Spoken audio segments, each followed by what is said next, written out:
So we've taken on a number of projects around the county through these 7 years, and one of the big main events is our summit. And we had our 5th year summit down at Twin Pines a month ago. And at that opportunity, we have inspirational seniors that are nominated by people out in the community. And one of our nominated seniors was our Kate. So, yeah, I've got a little spiel here to read. I want to just say personally that if you want something done, go to Kate, because she's amazing, and she is very active in the North Shore response team, and then as well as the Gleaners. She's out there to feed lots of people. And now for the important stuff. Okay, so she was nominated by Deb Clark, who is not here tonight due to illness. And it says, Kate works tirelessly feeding the homeless in the little town of Nice. She sets up and distributes food for the Gleaners at least twice a month to over 150 families on the North Shore. She shops for and delivers food to the elders on the Robinson Rancheria. She is also very active as a board member of W.R.T.H, the Western Region Town Hall. And Kate exemplifies the true spirit of giving, putting others first and helping those most vulnerable in our community. So you are going to be awarded a certificate of appreciation by Mike Thompson. And this is, wow. So this is pretty fancy stuff here, Kate. You've got your name on it. Yeah. It is pretty nice. It is. And okay. it's spelled right, And too. it's spelled right, yes. And we have an inscribed plaque from the Silver Foundation. Oh my goodness. Yes, and a little gift inside the card. So again, Kate is amazing. And she's one of those people, yeah, she's one of those people, if you need something done, you call Kate, and she's there. She puts her heart into everything. So. Is Lisa here? Right. Yeah. No. Oh, okay. May I say one thing at some length? Go ahead as the recipient of the award. But make sure you're speaking to there. I will. There are at least 13 to 15 people that participate twice a month in support of the Gleaners distribution. And it really is appropriate to mention them because several of them are here tonight. Tim shows up, Tim Piara, Dennis D'Ambrogio, Thomas Acevas, and I also see Joanne, and I don't see Steve Merchant, but I see Joanne Maxwell in the audience. And I know that I've gotten a lot of support as well from the Friedrichs, Mary and Ray. And these things wouldn't happen except that this group of people, 12, 15 in number, turn out between 5:30 and 6:15 in the morning, twice a month. And it's at the property of what is now known as the Nice Event Center, formerly Sons of Italy, which is basically donated for our use by Lynn Carey Rama. So there are a lot of people upon whose best wishes and really sweat this happens. And it's very cool to realize that I don't have Tim's name on this certificate, and I don't have Sandy Palmer's or Dennis's or any of the, we can add that to there. But these things happen not because necessarily I'm there, but because they join me and help. And that's really cool. Except, I think, Kate, that probably it wouldn't happen quite the same way if you weren't there. And, you know, I also want to reinforce the fact that she's on the North Shore response team. And those ladies and gents get out at all hours of the night to make the experience of firefighting a little more comfortable for the firefighters. So she's to be applauded for that.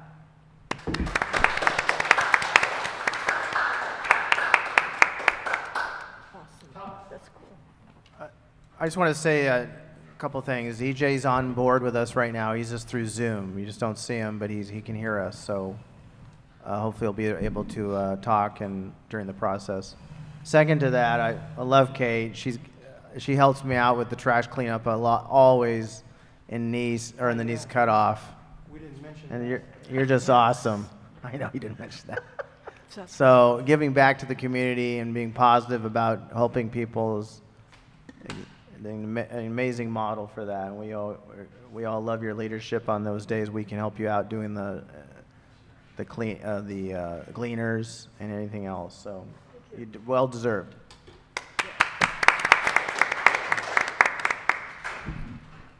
All right. Minutes approval. Everybody's had a chance to look at the minutes. Do we have a motion? I'll move to accept the minutes. Accepted as read. We have a motion to accept the minutes and a second. Second. All those in favor say aye. Aye. Aye. All those opposed say no.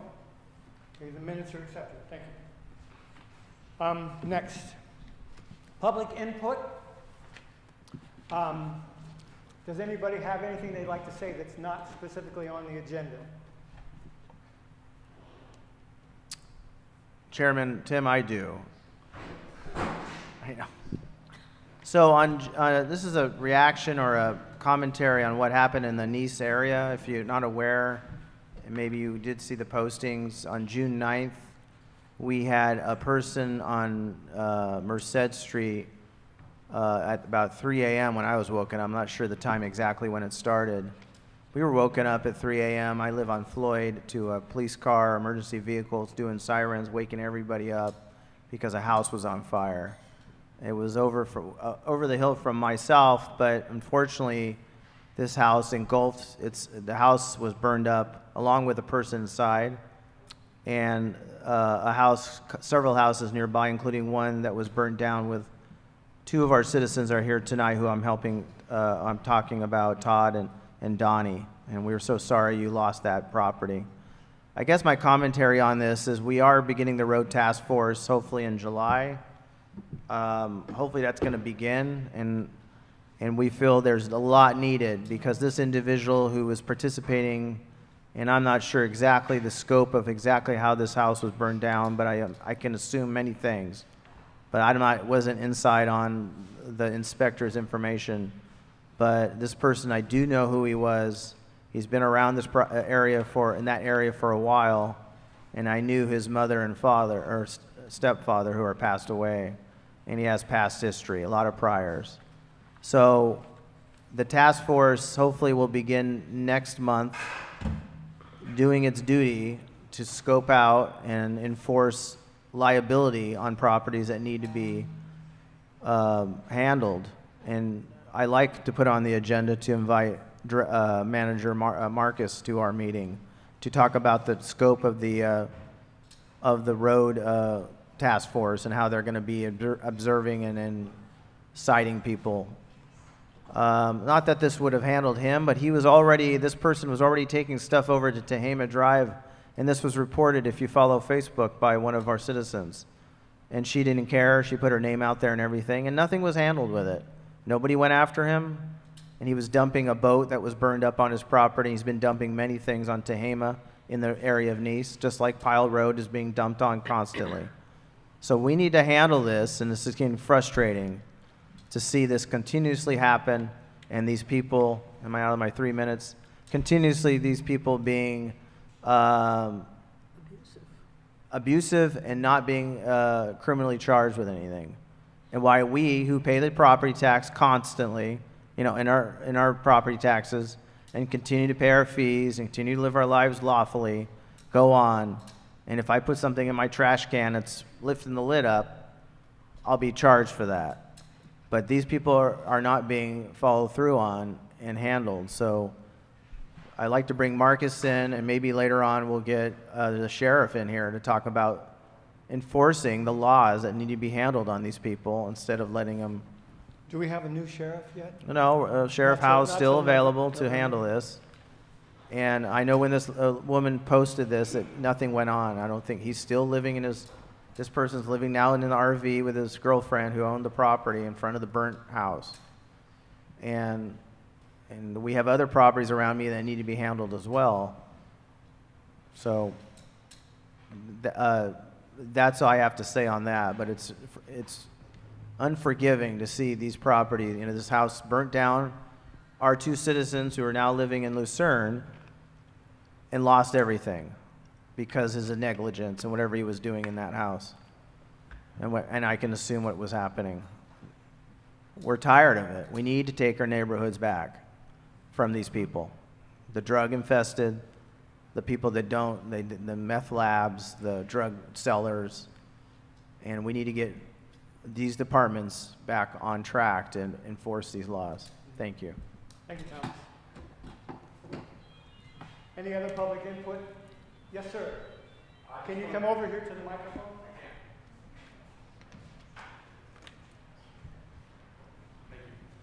This gentleman here sort of motivated me, which is why I'm here to listen in, and thank you for your input. Growing up in Nice, now living in Upper Lake, I was hoping EJ would be here. He is on Zoom right now. He can hear you. I don't know if he's able to talk and reply to your... But I think we need to If you can hear me, I can hear him talking right now. Okay. Yeah, We got you, EJ. Thanks. EJ, I was at the Board of Supervisors meeting with Mark Tante following up with these issues in North Lakeport. Now I'm a resident here in Upper Lake, and it's even worse. I grew up in Nice. Okay. What's that? I got you. What? Just to speak so I think Rob Howell is very important, having EJ here. Rancheria Road needs to be handled. Powell Road needs to be handled. It's a disgrace.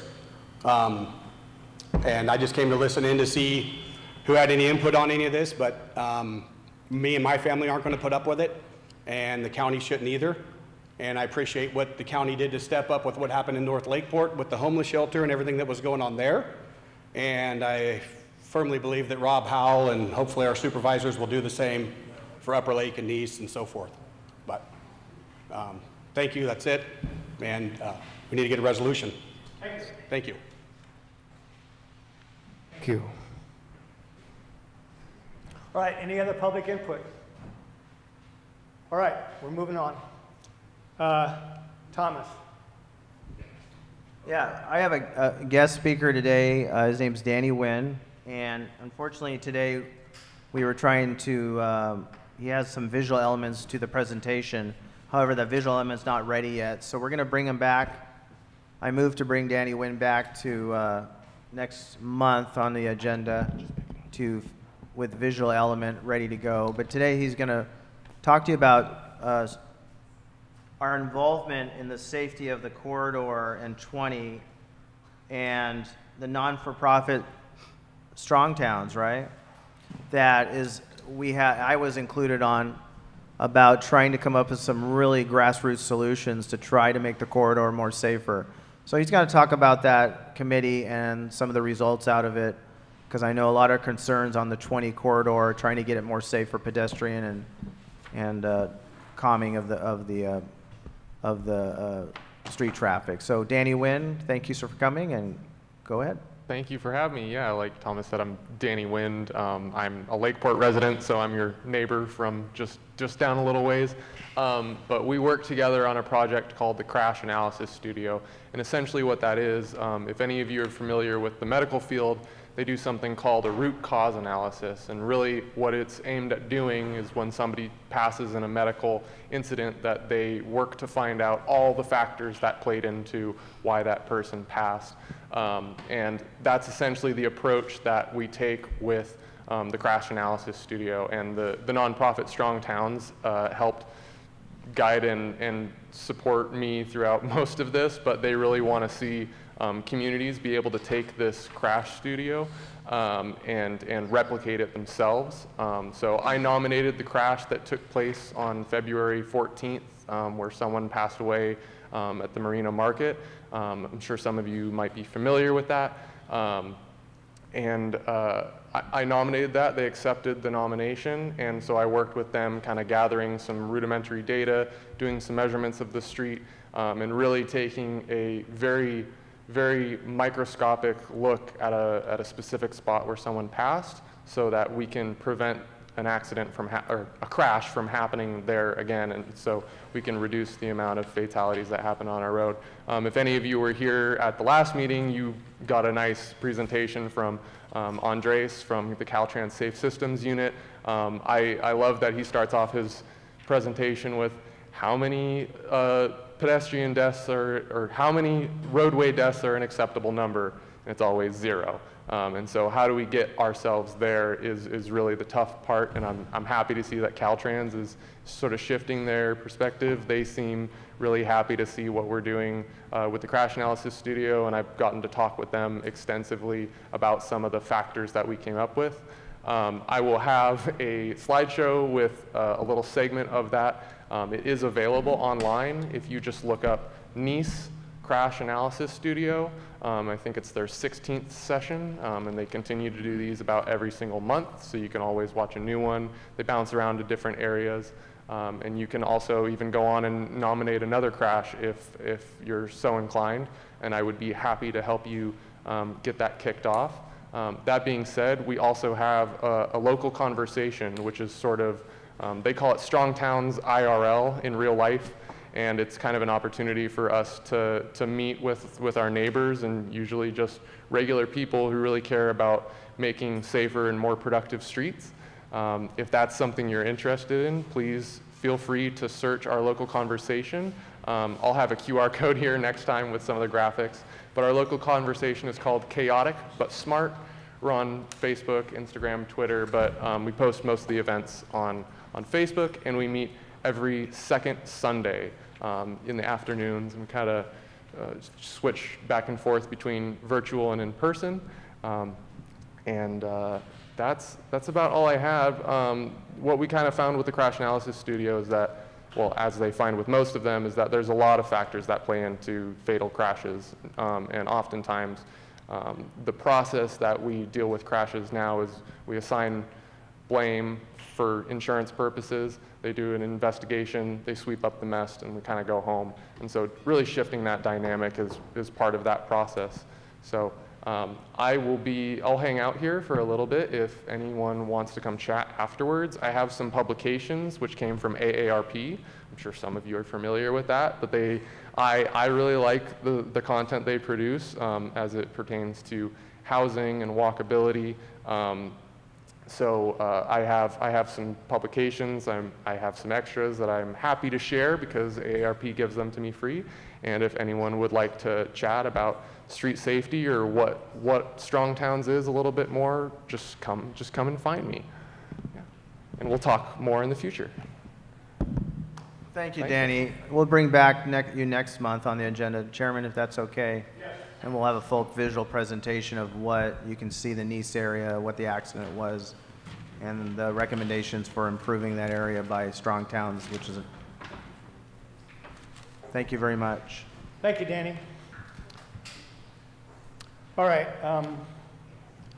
Now the next item is the AG Forest Wood Processing Bioenergy Project. I'm going to speak to that, Tim. Okay. Yes, okay. Let me begin by saying that apparently the county had mailed out intent to go forward with the project back in April. The phone number on the intent to progress was not correct. The other issue was that the information was to get to all the town halls to be informed of what is going on. And basically what it is, they're proposing that a biochar plant be built at 755 Highway 12, which would... Highway 20. I mean 12, yeah. I'm back in Sonoma, I'm sorry, at Highway 20. And the idea would be to gather up remains from the forest and truck them down to this plant and then to process them. I did some reading on it, some study, and as well as a dear friend that lives on Highway 20.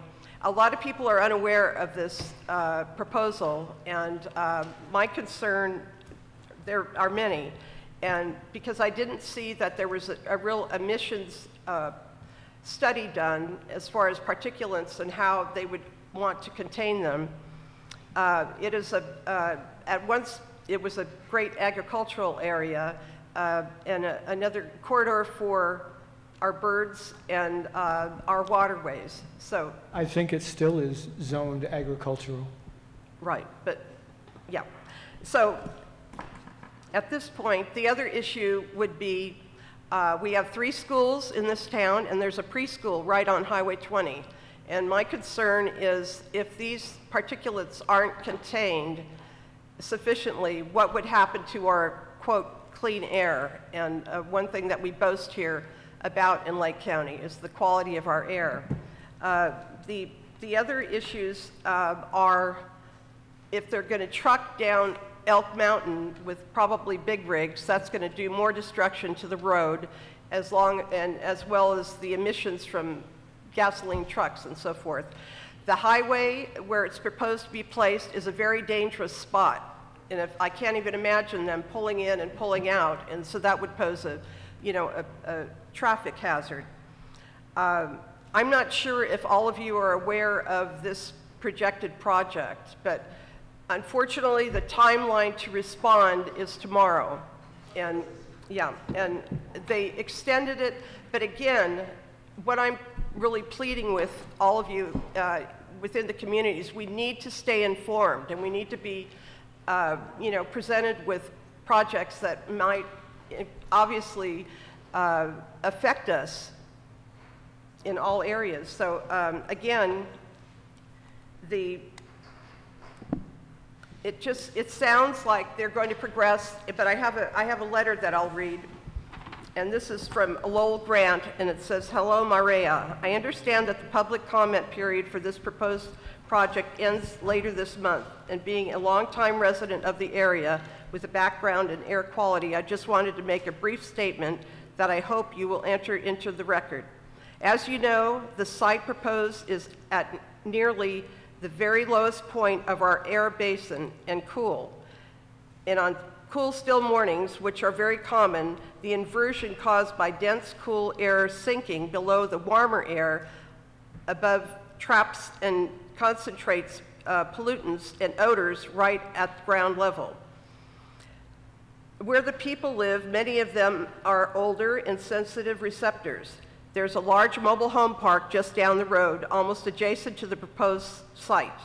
After reading the materials provided to the public, it's impossible to qualify the potential impact on local residents because there's absolutely no information about the actual process. There's no data provided about the emissions that can be expected in either the release of pollutants or odors. I believe that the public should be given much more information about this project before any rational discussion can begin. In speaking with Doug Gerhardt, director of the Lake County Air Quality Control District, I'm told that there wasn't even, hasn't been a request for a permit for the project, so they haven't yet begun to investigate further.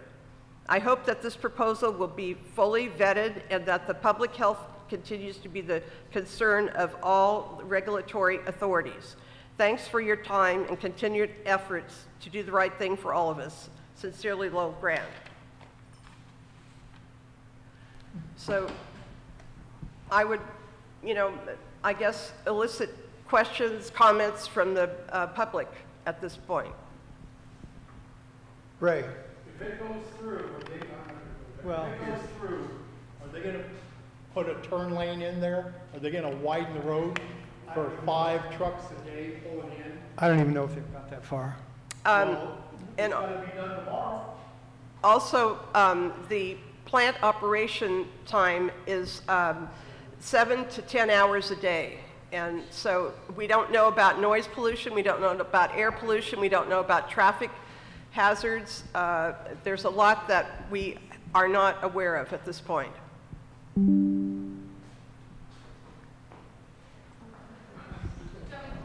Wait, if you can. I just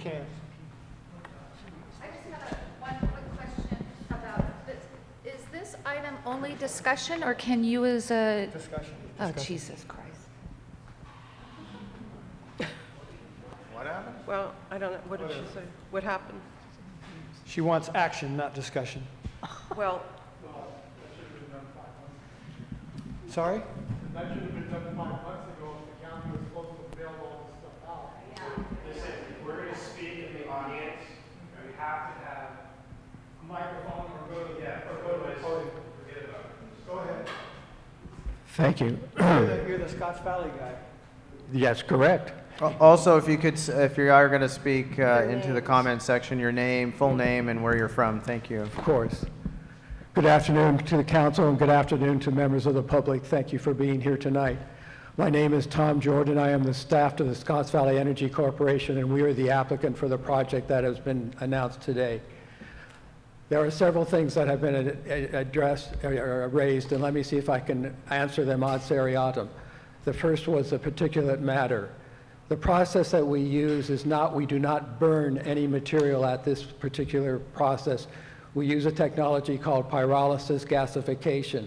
We do that in a sealed chamber, which means that the product, which is forest material that'll come from a wide variety of areas in chip form, ground down to another smaller size, enters a cylinder, is heated to degrees of 600 degrees Celsius, which breaks it down into two processes, syngas and to biochar. That syngas is then used to power a generator to generate electricity. The site is going to be self-generating, and so the electricity is used to generate the power, and we hope to be using as much as possible electric machinery, both in the generation, or it will be in the generation, but in the processing of the chip material and the movement. So there is no particular matter. This is the same process that we're using at Red Hills, which is going to be our first bioenergy plant. A second plant is being discussed with Robinson Rancheria, and a third plant with Middletown Rancheria. So these plants use this small particular forest material that is going to come to the site in chip form. We chip it down again, as I said already, to a smaller size, and that smaller size then enters the chamber. So there is no emissions to worry about. There is nothing that will be of an impact to the air quality. We are always very concerned about that and didn't undertake this technology without that understanding that there is no release of particulate matter into the atmosphere. We call that process no GHGs, no greenhouse gas emissions. The project is carbon neutral. It becomes carbon negative when we take that biochar and we sequester it back into the soil or use it in water filtration. The second issue about transportation is that we are working with Caltrans on the entrance. We are creating a 60-foot deep pad, so trucks that come in have a place to enter the facility and exit the facility. The facility itself will be 1,000 feet into the project. The property that you're referring to is owned by the Watershed Protection District. That property is 46 acres in size. We are only asking for and using and have a permit, or applying for a permit to use 5 acres of that 46 acres. And again, the nearest point of that 5 acres is 1,000 feet from Highway 20. The location is absolutely correct. It's 755 East Highway 20, which is 2 properties, what I would call east of Running Creek. I'm here to answer any questions if I haven't covered anything that your council has. Have you received a permit from the air quality? We haven't applied for the permit for the air quality because we are using clean energy. Ironically, the county is asking us to go through a major use permit process, which is the notification you received. Until that major use permit process is approved, there's no point to apply for an air quality permit. We have an understanding with the Air Quality Board that they will come out and test once we are up and operational. And we don't anticipate any problem, and they don't anticipate any problem understanding the technology that we are proposing to use. Well, it's most unfortunate that the community wasn't made more aware of what this impending plant is supposed to bring forth and so forth, because of the errors on the intent. And the other thing is that the timing that we, as the W.R.T.H Board, did not know about this impending plant upcoming. I certainly can appreciate that understanding. Didn't even know your council was existing or meeting tonight until about 4 o'clock this afternoon when I got a notice that you were meeting. So I haven't been notified before that you have been meeting, and we're concerned about this project. Otherwise, I would have been happy to be here at an earlier time and discuss it and give you more opportunity to provide input. The project has to go through to the Planning Commission. That Planning Commission probably will not be meeting on this project until late July or August. So there is time to present your concerns to the Planning Commission at the time of the hearing for the major use permit. Okay, I appreciate knowing that we're not at the, the end of citizen input. But again, these things are upcoming, and we're not always aware of what is ongoing, or again, what the effect it'll have on the community. Right, I guess I am not responsible for the county in terms of the release of the information and the announcement that they made to according to the major use permit requirements that they have. I think it's 300 or 900 feet. Is this the? We have a question on Zoom, share, any chance? Yep. That's what we got from the email from them in April. You don't know what that is? That would be the email, but that is a proposal, yes. Okay. Thank So you. that was, as you said, was released in April, and so you had some opportunity. It's dated April 22nd, and I did. And we had a meeting prior to that, so we were not informed. Well, I received this in an email on or about this day, but quite honestly, I didn't even know what it was. So. So May would have been the time we would have placed it on the agenda for discussion, and we didn't. We're in June now. If there was a request to do so. Well, Yeah. apparently that's what the Planning Commission thought, that if it was brought forth, then it would come up on our agenda, which it didn't. Yeah, that might be so. I can't say what they had in mind. All I know is I did receive this email, but like I say, I didn't really understand what it was. Was the email the only Notice? method No. of notice? No, To me, yes. no. But no, The residents in the area of Highway 20 were notified, but the What was phone. the circumference of Well, that notice that would be, area? I don't know what the parameter was. but- Tom, do you know?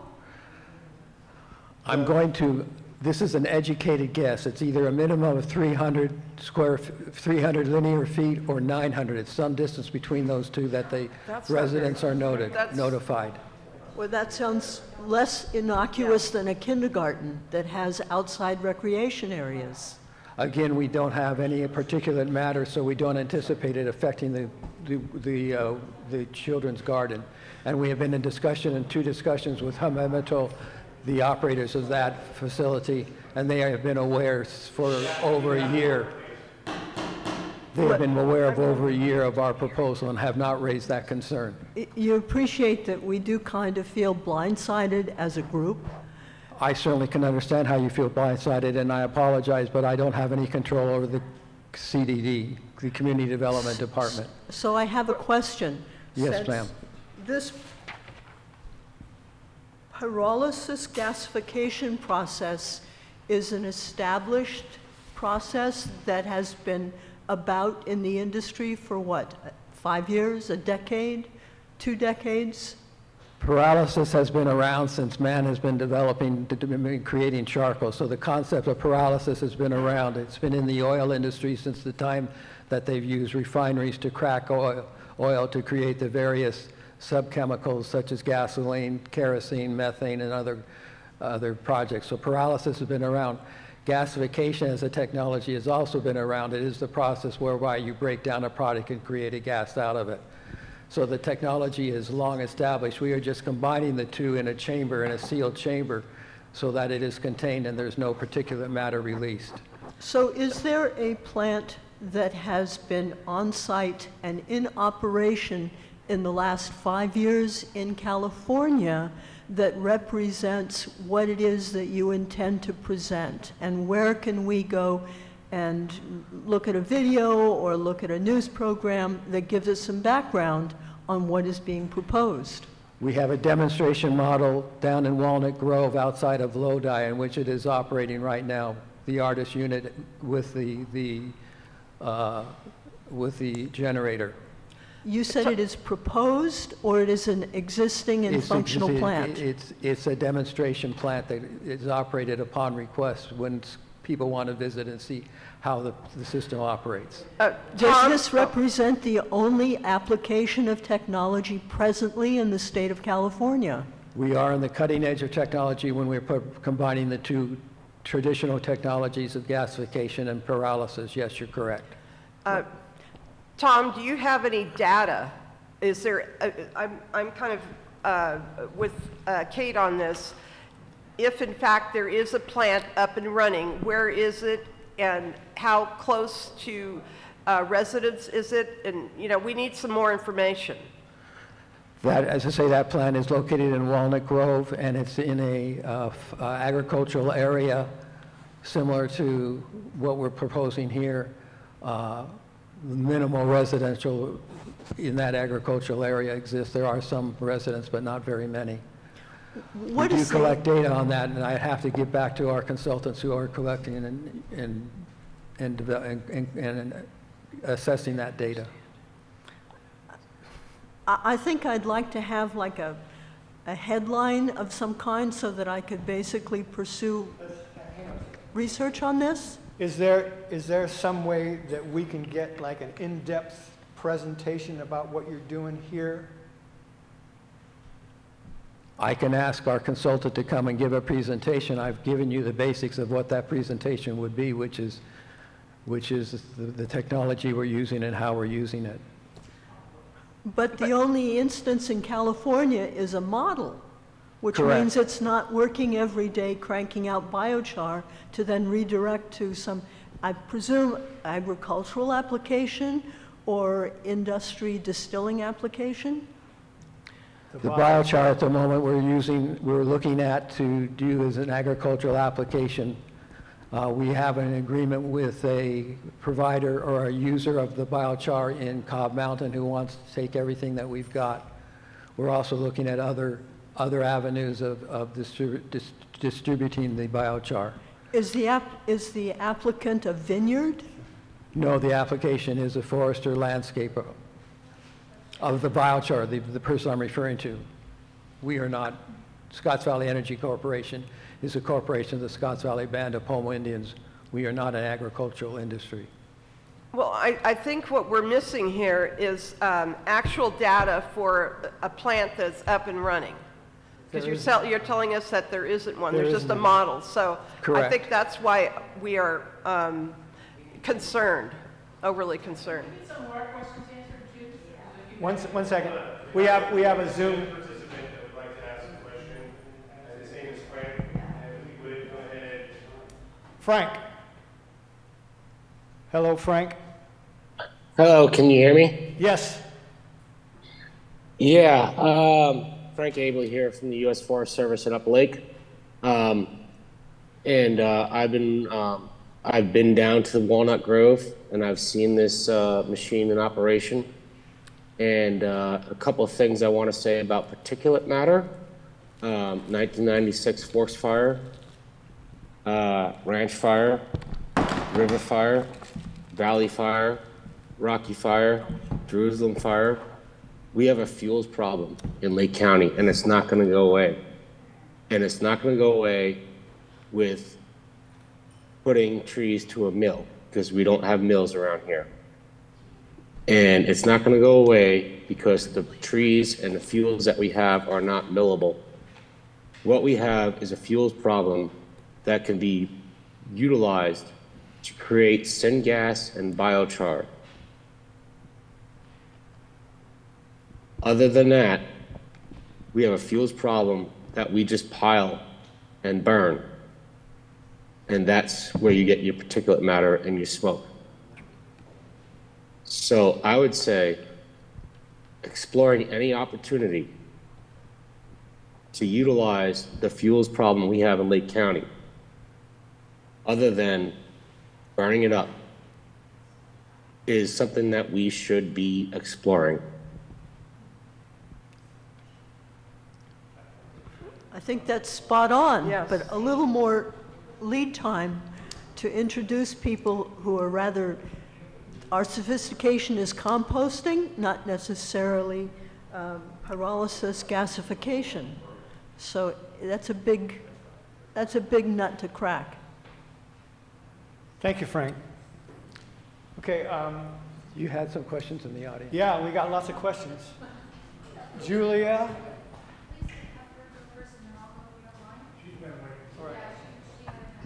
I just would like you to speak to the potential noise aspects of it. If you can talk just a little bit about, I've heard discussion of the daycare center or the schools, and how much noise is generally produced by the plants.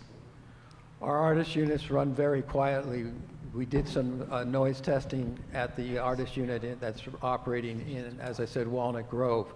10 feet from it, it was 99 decibels. 25 feet, it was 44 decibels. We only have to meet the state noise quality requirement of 56 decibels at the boundary of the project. So we have 1,000 feet to dissipate that noise before it gets into the open community.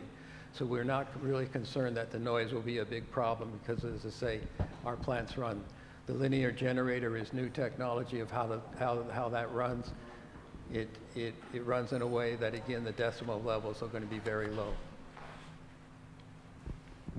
So we don't anticipate noise to be a problem for the community. However, the diesel vehicles delivering the fuels would generate noise and traffic.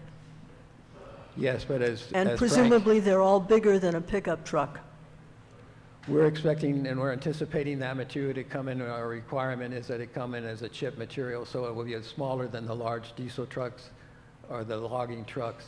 But as Frank says, what is your alternative? Your alternative is to burn that material, and you would definitely then have the particulate matter that you're concerned about. All right? Deb, one second. Julia? Deb, do you want to go first? Well, I'm just talking about the trucking. Let's, Yes. Deb, you have to have the For recording purposes, Deb, you need it. I'm really concerned about the traffic, even if you're dealing with Caltrans and making, you know, an access on and off. How many trucks a day? The size of the trucks?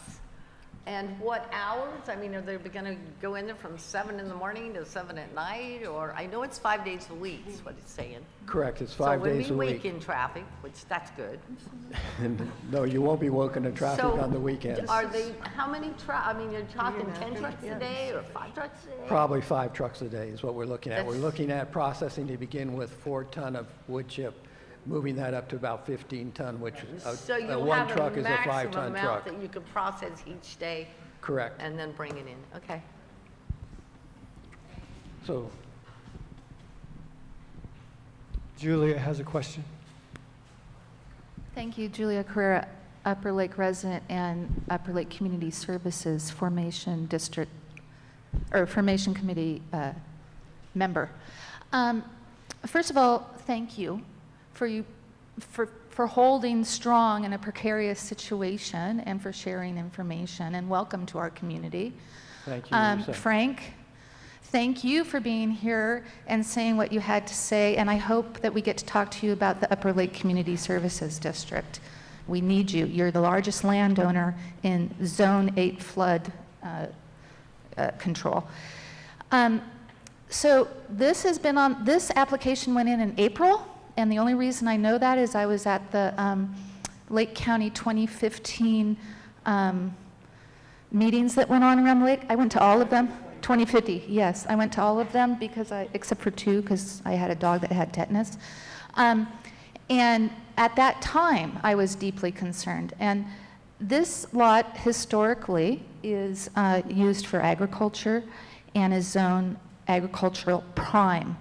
Those are diminishing soils in Lake County. And this seems more like an industrial or commercial application. No matter whether you have your friend in Cobb, there's a plant in Cobb, so why would he be using this plant and these trucks to truck it all the way over when you already have a plant over there that's being built? Maybe it's with a different company, I don't know. So there's that component. But my biggest concern lies in the fact that this land was acquired by our Board of Supervisors for flood control.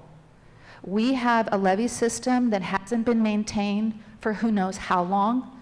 We don't know where our tax dollars went, and it's at least 30 years. And we have a feasibility study that says that our levees are not stable. We have a retiring Department of, what is it, Larry?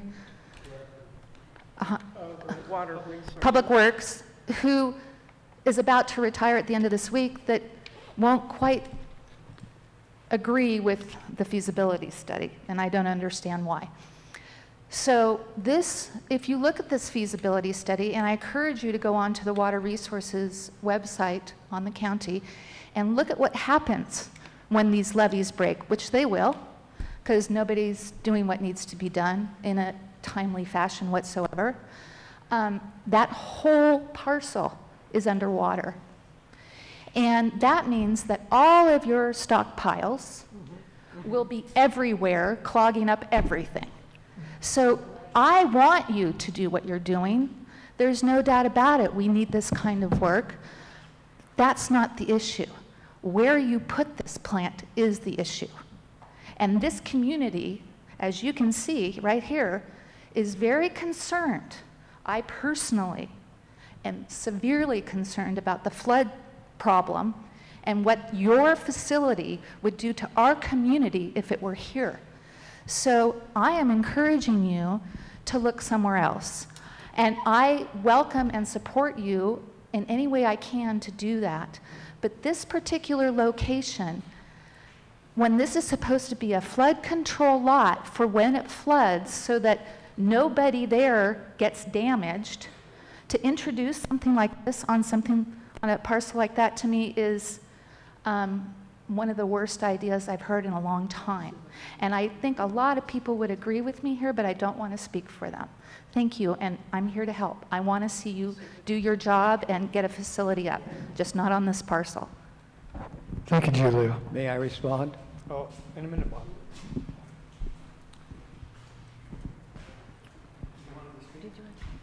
Yes, I just wanted to briefly get an idea of the finished product being electricity, right? Electricity to generate and run the plant, not Yeah. to sell commercially. Well, how is this going to benefit our community financially? I mean, you might have one or two workers in the plant, but what benefit is it to our entire community?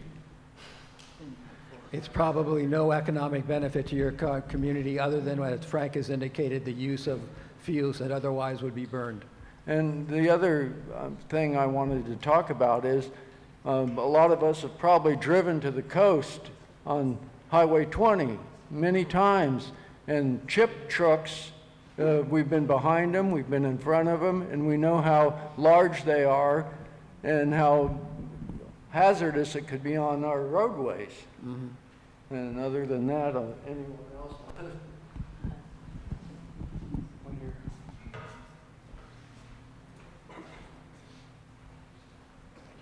I couldn't hear that last remark about economic benefit. Is it going to employ anybody? Is what's? The gentleman is absolutely correct. The plants are run on very high technology. We anticipate a staff of anywhere between 2 and 5 workers. We are obviously, as a Native American tribe, focusing on Native Americans to be first hired, but there will be opportunities, I suspect, for others. But the overall economic development would be just the utilization of the material and not having it burned that would otherwise affect the community.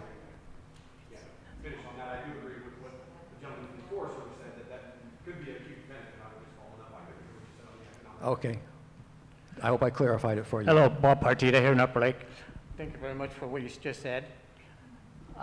My point is, who elected this? Who thought of the site? Who proposed the site and why? Is it an inside job? The county owns it. County owns that property. Correct. And why are we kicking it there? There's so many areas in the whole Lake County. Why there? We were approached by the Watershed Protection District, actually the owners of the property.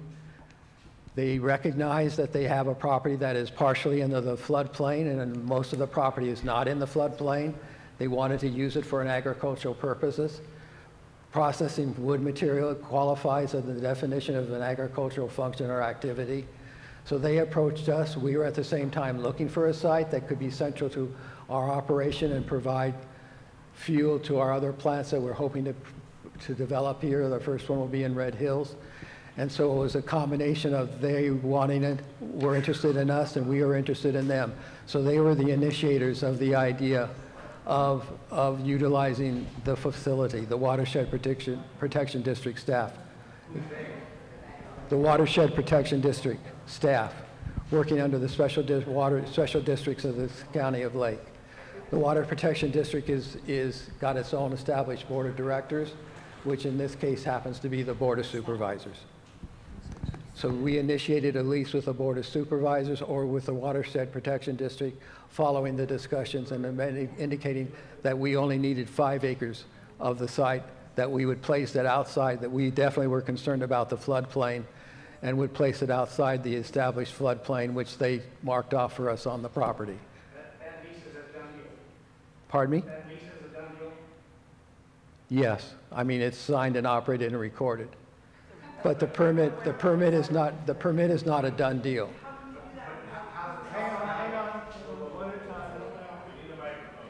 It's kind of a question of the chicken or before the egg. Do you get the permit before you get the lease, or do you get the lease before you get the permit?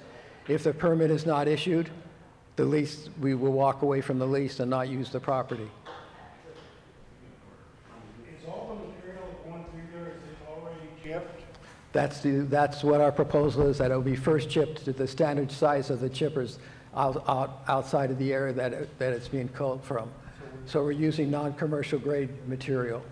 So you could chip everything that's in the levee channels to feed this, right? If someone is to take that out, yes. Just a question. Maybe a Is solution. that a logical question? Yes, sir, that's a logical question. I indicated that the wood will come from a lot of different areas. The forest is the primary area that we're looking at. But it's from other areas. There's a 30% tree mortality here in the county, which means 30% of the forest, not only in Frank's district, but all throughout the county. 30% of the trees are dying, either because of drought, starvation, stress, or beetle infestations, which is now in the oak trees as well. So all of that material has to be taken down, or it just becomes fuel for the next fire that we want to make sure we're mitigating. And this is only a 5-year lease, right? We have a 15-year. 5-year lease? We have a 15-year lease. Oh, 15. Yes. And to further on that, just so to confirm, Scotts Valley Rancheria has had the lease set in place for a number of years, is that correct? Previously to this? No. Oh, this is new. The 5-acre lease from Scotts Valley is new. The lease with the Watershed Protection District is relatively new. The first step we had to have in order to get the grant funding to do the operation, we needed to show that we had securement of land. So we did the lease first with the Watershed Protection District. When was the lease established? 2 years ago. Okay, see, Bobby, it's been a minute. And so the lease is, and that's the research I did, said it's been a while. And then I think to finish on his question, the research that I've done, there's vineyards doing this in the private sector all over Northern California, is that correct? And they're doing what? Biochar. They're taking old vineyards as they pull them down and converting them into the organic material that they put back into the ground to continue to grow. To answer his question, the watershed could be cleaned up and then reverted for an economic benefit. No different than the forest. You could do that if there is a system or a process or a grant in place that we don't have that would do that kind of clearing of the levee areas. We don't have that. Yeah, Mendocino County Bar Vineyard actually does it to serve their comp sheet. Yeah. But you're probably burning that biochar. You're probably not using pyrolysis. Correct. So that does go into the atmosphere. And so that's the that atmosphere has been an ongoing thing for soil. Right. NorCal Soil Builders in Redwood Valley has been using this technology for a long time just by burning it. By burning. When we don't burn anything, we heat it. There's a huge difference when you burn a material that releases smoke and gases and GHGs versus heating it, which breaks it down into pure carbon. So I think to further the question, that the watersheds here could be cleaned up so they operate properly to recycle the potential product. Well, it's a place where you can put this stuff. Correct, correct, rather than piling it up like they did on the old property here and just waiting for it to burn, that this product can be turned into something that does have an economic benefit. But the issue being, who is... Truck drivers, I mean, anybody. Your question, I didn't hear it. I asked the question, who would be doing that? You're talking about the chipping, where does that take? The chipping, you mean? Yeah. The chipping of the material before it gets to him. Yes. Correct. We're But anticipating who would be doing that? all of the cutters and the forest people that are removing material throughout the county. We're looking at all of them as providers of the material. So it's just not one particular company. They're all independent contractors. So, We're hoping that they're going to give it to us at a very, very economical price. Correct. so Maria Pilgrim, At the dumps, the recycling centers are now taking that material at about $90 to $100 a ton. So we're giving them a great deal if they would just bring it to us. so Maria Pilgrim from Blue Lakes, I think there's no question that there actually is a problem with dead and dying vegetation. That's not at issue, I think. I mean, I can look around my place and see all of the bark beetle kills. That's not the issue. The issue I feel here is that this has been sprung on us, and the location is not a good one. And could your group consider breaking the lease, if they'll allow you to, and find a better location for this?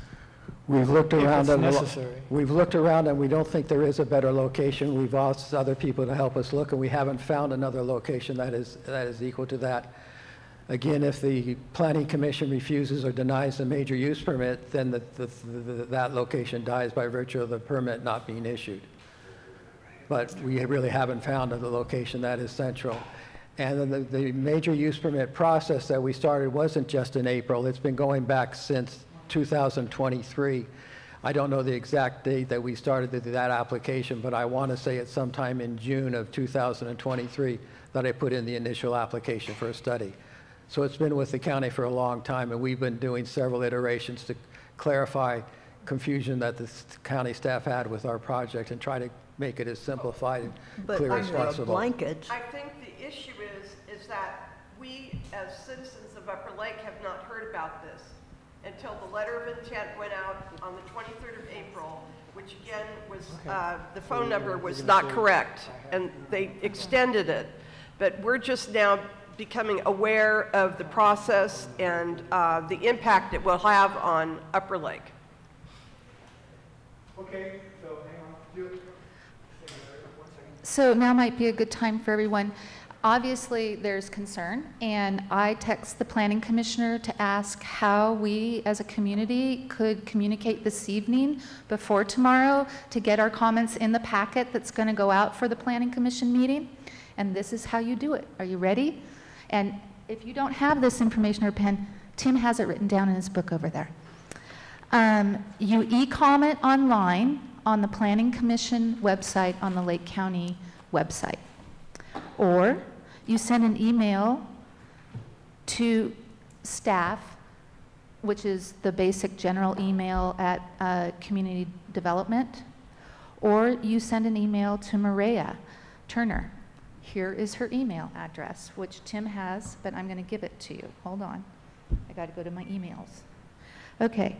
It is Maria, M-I-R-E-Y-A dot capital T Turner, T-U-R-N-E-R, at lakecountyca.gov. No dot there. lakecountyca.gov. So I encourage all of you to take your voice that you want to give here, putting it in writing tonight. You have by midnight. It has to be done by midnight tonight. Thank you, Julia. Larry. When is this going to the planning? I'm sorry, your question, sir? What date is this going to the planning? They haven't announced the date. They've only told me late July or August. And the Planning Commission doesn't meet every week. Hi, Lisa Marie Benavides, resident of Upper Lake. I just was wondering, first I want to say thank you. You mentioned that you came at 4, you heard about the meeting at 4 o'clock and you were here at 5:30. So I think that's really admirable that you heard about it and turned around that quick. And then to handle all these questions. I think one of the things that I'm hearing consistently is there's a frustration with the communication, with what the plans were with the land before, none of which are your responsibility. So thank you for fielding those questions. And I'm wondering, like, what are our abilities to talk to the county, talk to the watershed district, or talk to the Board of Supervisors, who it is their responsibility to ensure that we are receiving that information. So I'm thinking, like, I love this action plan, and I'm just wondering, like, what's the action we can take so that future projects, because at the end of the day, you know, he's just doing his job, and so we want to hold the fire to the people who are actually responsible for dropping the ball, which is not you. We want hold of the feet to put to the fire. That's Yeah. We have a question on Zoom. Okay, hello, Zoom. Betsy Kahn. Hello, Betsy.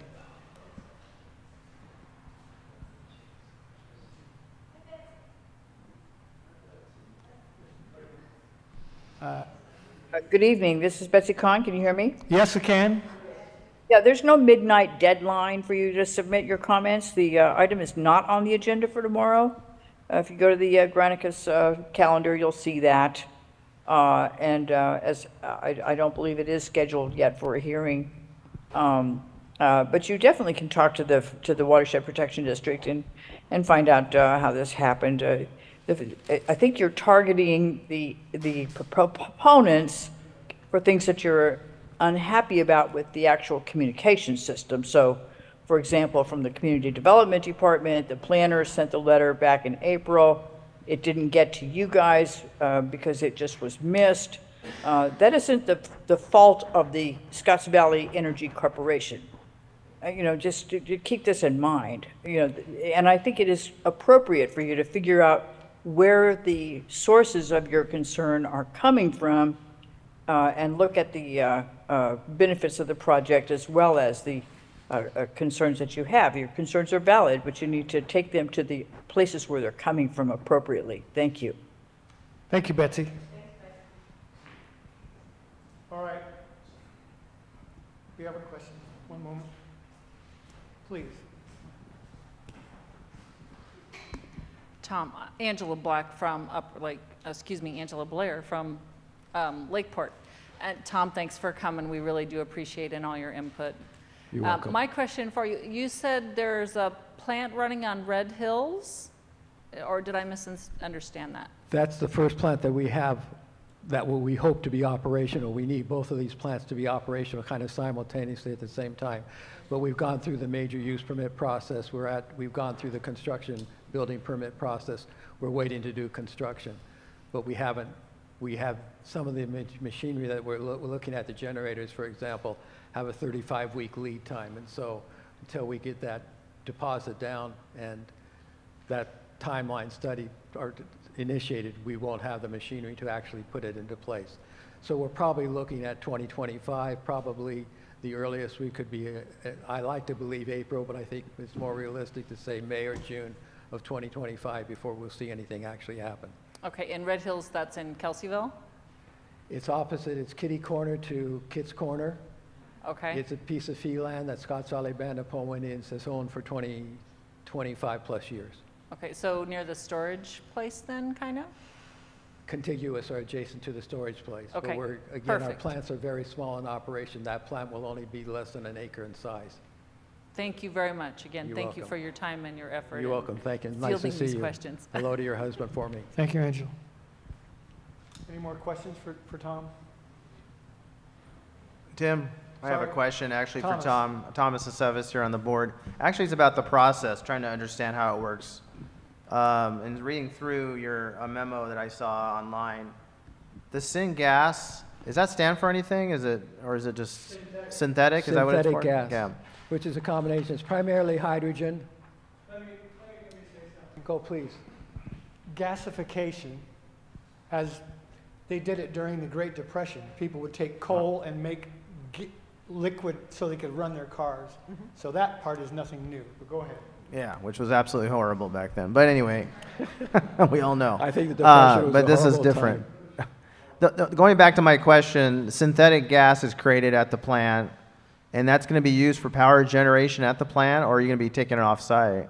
No, it's used for power generation, so there's a direct connection between the ARTIS unit, which is the gasifier, pyrolysis gasifier equipment, and the generator, which is a linear generator, and the gas is fed to the linear generator to generate the electricity to turn around and operate the plant. So the plant is self-generating once we get it started. So you're not taking any gas off-site to any of the places for energy? No, the county would not allow us to do any commercial operation, which is one of the things we wanted to do, but we're not doing. So what is the money, I mean, what's the income here? You're making money off burning the chips and making this product?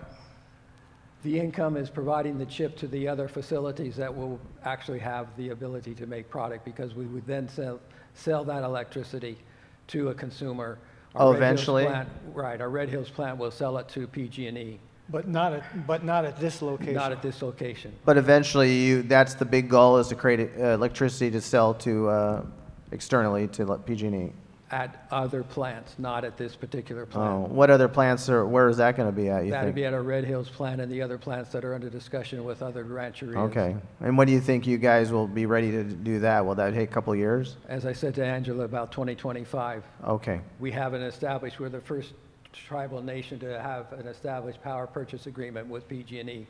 No other nation has such an agreement. And I know you've repeated this, but synthetic gas doesn't emit anything? No carbon? We're burning it all no, it doesn't emit any carbon. It's a pretty clean energy source? It's cleaner than natural gas. But does it emit any emission at all? It's my understanding it has no emissions other than the small amount of once it's burned to generate the electricity. You must have water or something. Water must come out. Yeah, it creates steam and then that generates everything, but, okay. It sounds too magical for words, because where you generate heat, my experience is you have to dissipate heat.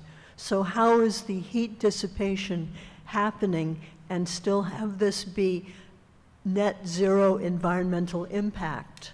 I mean, a radiator in a car generates heat, and you can palpably feel that.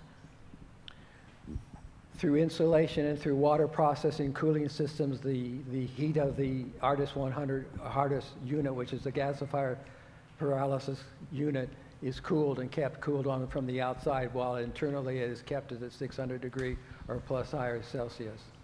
And where is the waste water heated going? It's recycled. It's not waste. It's recycled. It's cooled and right back into the system. So it's an internally controlled system. So is this supposed to be a closed loop?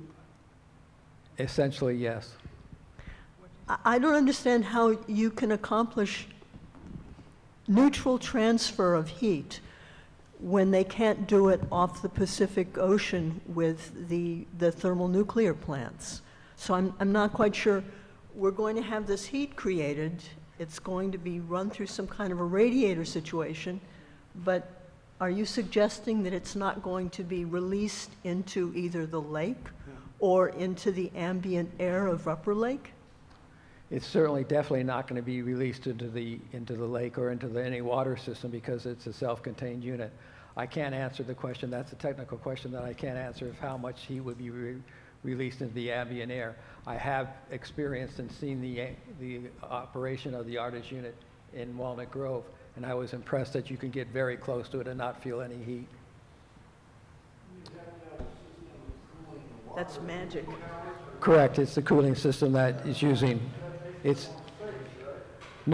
part of the whole system. Our plants are set up into a system of 2,000.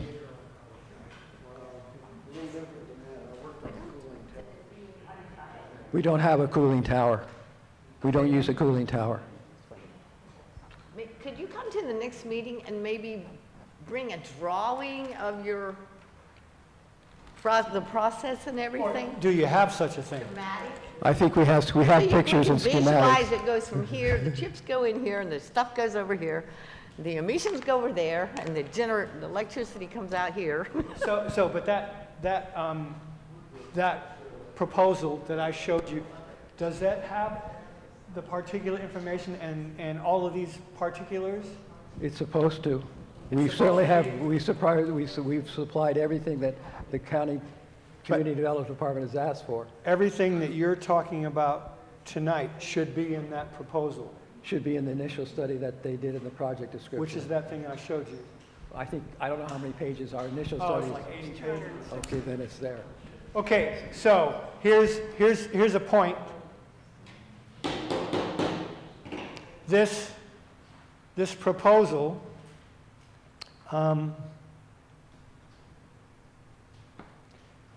this is the initial proposal. Does it say initial study? It says California Environmental Quality Act Environmental Checklist Form Initial Study. So that AG Forest Wood Process. Right. So this should be the whole ball of wax. If it's 80 pages.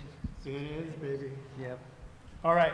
So. And there's pictures in there too, I think. Yes, and there's some looks like federal stuff in here. Like informational stuff. Look, it's 269 pages. I can't go through it all. Anyway, this initial proposal has been posted on the Worth website and the Upper Lake Connect website. It is 269 pages. I believe that there is CEQA inside of there. Yes, there's not just CEQA, it's other stuff too. So anyway, I would encourage anyone who wants to punish themselves to download that document and get through as much of it as you can. Because I got through about the first 5 pages and I sort of faded out. So, but this should be everything you need to know about the particulars of what he's discussing. Ray, hang on. The wife sat down one night, went through about 80 pages, and I believe there's some pictures in there about the equipment you're going to be using, but it varies on different style of equipment. It shows different pictures of different units to do the procedure. We're only using one type of unit for the pyrolysis gasification. So the picture, but we had at the time that was developed, we hadn't selected because we had to go out to sealed bid on the generator. And so you might have seen different units of generators. There might be a linear generator in there. There might be a genset, which is a traditional generator system. That's probably what it was. And then there's a third one that is a what they call a micro turbine. On next month's meeting, is there any way you can bring any type of pictures you can show on the screen of what the equipment is actually going to look like? I certainly will make every effort to do that. I don't know when your next meeting is. Second question, is it going to have portable water on site and sewers or anything, or are they going to just have outhouses, or? Because of the sensitivity of the site, we're using basically a porta potty for the processing, and potable water will be in that way, but we're not using a latrine or a sewer system connection.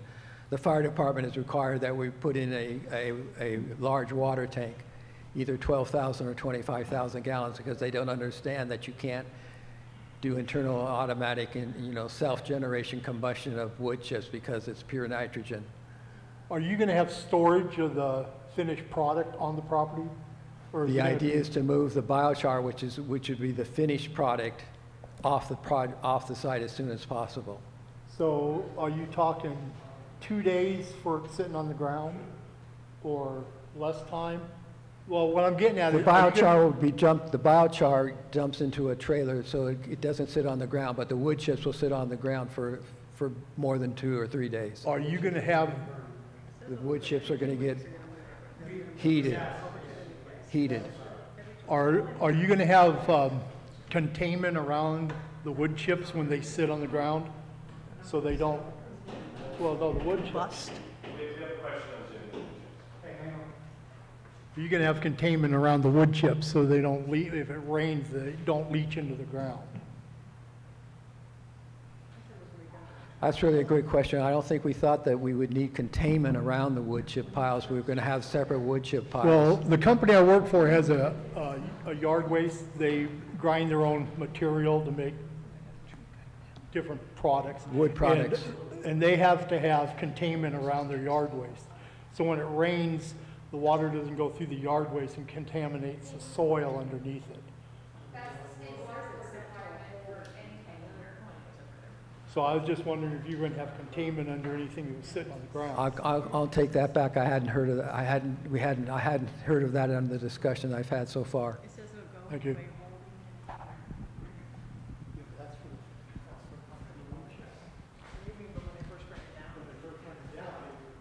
Okay. Hello. Frank again. Hello. Hey, can you hear me? Yes. Yeah, I just wanted to comment that U.S. Forest Service has invested, I believe, Tom, what was it, $500 and something thousand into this project from the Wood Product Innovation Assistance Grant Program that is always looking to find innovative ways to use wood products.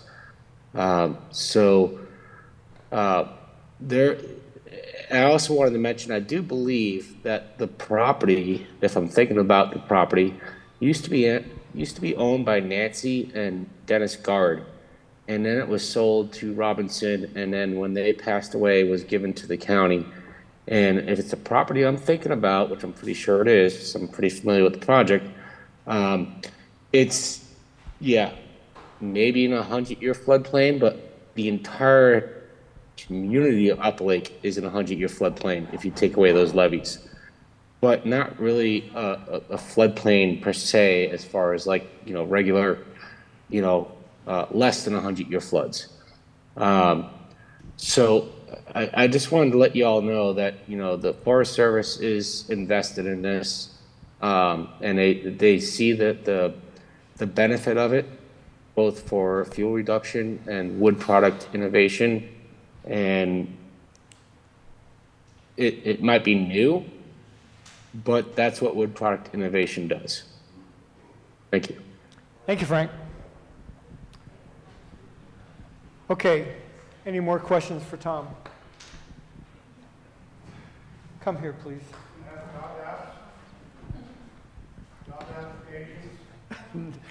Premature. Hello, my name is Connor McVeigh, Upper Lake resident. In the proposal, I noticed that there were Connor McVeigh, Upper Lake resident. There are 2 wells on the property. You proposed to refurbish one of them, and you said you're not going to be connected to the grid at all with that one. To withdraw the water from that well, you're going to need to power the pump. So how will you be doing that? Great question. Again, you're right. We were looking at one well to create the water that the fire department is asking that we have on site in case of fire from self-generation combustion would occur, which we don't think will happen, but we've acceded to that. As I said before, the plant is self-generating, so the plant will generate its own of the electricity that will be connected to the well pumps to pump the water to store the tank, and then in case of fire, that system will continue to, as I understand, operate so that the water tank will be continually replenished in the case of a fire. Otherwise, once the well, the tank is filled, we won't need to be using that water continuously. So you will have, I'm assuming, a diesel generator on site to initiate the process at least? To initiate the We haven't pyrolysis. decided what kind of generator, but most likely a diesel generator to get the process going the first time, and then we keep the plant running. On the syngas? On It's its like that. syngas. Okay. Yes. Thank you. You're welcome. Any more questions? Julie?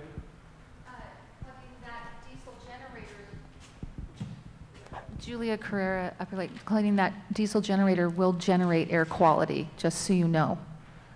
Yes, of course, but we're not running it very fast, very often and very long. So I'll have to get you the answers, how long it will take to heat its system up using a generator. Yeah, that's not what I was speaking to. Claudine's very concerned about particulates. I'm not, and so I was trying to show her that You're correct. that will initiate the air quality requirement. I know. Can you do it again? Can you comment again? Yeah, sorry, I was just trying to help Tom out, and Claudine. I don't have a concern about particulates, but some people here do. And if you have a diesel generator giving power on any site, that triggers air quality review. So I was trying to let everyone know that will be the requirement that will trigger air quality for those of you that are concerned. Thank you, Julia. Any more questions for Tom? I have one more question, Tom. Is there any waste from this? Is biochar, is there anything left after it's burned up into gas and processed? The answer is no, other than the biochar. The biochar is basically the byproduct of the process. So the biochar is what's left over after you gasify whatever pyrolysis thing you're doing? Correct. And the biochar is rated at, our test of the biochar that we're currently producing is between 90 and 95 rating on the scale, which is very high in pure carbon. It's basically pure carbon. So like charcoal almost. It's better than charcoal because charcoal has a lot of impurities in it. If you just burn. And where are you taking it to Red Hills after it's been processed and dumping and putting it there? No, as I said, we have an agreement with a forester landscaper up in Cobb Mountain who wants to buy everything that we can produce. We're also looking at shipping it out and using it in other areas. Okay. The Watershed Protection District, for example, is testing water filtration using our biochar. Thank you.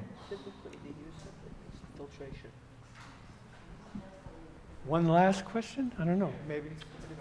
Go ahead. So, Connor McVeigh again. To clarify, biochar can be used as a soil amendment, so it's not like it's a contaminant. So it's a byproduct of the pyrolysis process, which is done in the absence of oxygen. So there's no combustion, you're getting carbon, and then the other byproducts, gas, degasified. So it is a soil amendment that will be used for agricultural applications, and it's a good thing. So. Thank you. All right. So did we decide if you're going to come next month? I do think we need more information. I think this is. Well, if you look at this thing, this proposal has a lot of. Look at this. You've looked through the whole thing. And you've seen. But I'm just saying that people to see never it. walking out of this. So, I mean. Question from EJ. EJ? Thank you. I've been waiting. I just wanted to let you guys have your conversation. Lots of good conversation there, and I appreciate, Thomas, you coming. When this was processed, or the lease was discussed, that was about a year and a half or 2 years ago, or whatever the case may be. And during that lease, it was brought to us because of the Watershed Protection District that Thomas is referring to also is involved with the Lake County Risk Reduction Authority, which Supervisor Paiska and Supervisor Simon are on. That's where the initial discussions come from. That's where the biochar thought about fuels and reduction, tree mortality, all of that took place. When this was brought to us and was brought in concept, there was no information about this initiative as of yet, but it was brought to us in theory. And when doing so, it was we were presented that it wouldn't be directly adjacent to water or anything like that. It was in a decent place. So in concept, we approved the lease. During that time, when we talked about it, in that discussion, there was folks that came online and stated that this wasn't brought to the community. And so we explained it was a lease, it wasn't the project. The project is something they're working on or whatever the case may be. And I remember in that discussion, Thomas, I don't know if you remember, but every time there's a project in my district, I talk to whoever's the person that's initiating to go to the town halls. And I know the county could be doing a better job at that. And I understand the frustration with the same thing that I think they were dealing with at Blue Lakes. And those were all the same, I wouldn't say the same issues, but the same protocol. And it's all similar. I don't know where it came from saying today was the last day of comment. The first I seen of this project was when someone posted it. I didn't know about it myself. These things go to planning. These projects as such, the way it's presented to you all and have in your hand and in the email and posted on Worth, they go through this process with the group, with the Scotts Valley Energy Corporation. Then it's brought to planning where they have to go through CEQA. This isn't, they're not exempt from that. So they have to go through it. And then that's when they would basically be talking to you all. And so that's where it's not as if the county approves these saying this is going to get approved. It has to go through that process. And the other thing is one of the thoughts and the comments completely through the Lake County Risk Reduction is that we do need something to take care of our fuels, whether it be here or there or wherever that is a need. And so it just wanted to give that highlight. I also remember discussing that this would help with fuels in our creeks and tributaries and things of such. I know that Mrs. Ferrer was talking about, I don't know, she talked about a sidebar about that. And she was at the budget meetings where they talked about those things as well. So but they didn't get into a further discussion about the levies or anything like that. I'm not sure what else we can do except for have Scotts Valley come next meeting and give you a presentation as it should be, and get the questions answered. That would be really helpful. That way, if there is conditions of approval that need to be done when you're in the planning commission and when you guys submit your letters, then that can be done there, or it could not even be passed, or it can be pushed back, or whatever the case may be. But this is the time now to get your information in, get that to the planning commission so they can recommend to staff or whatever the case may be to move forward on that.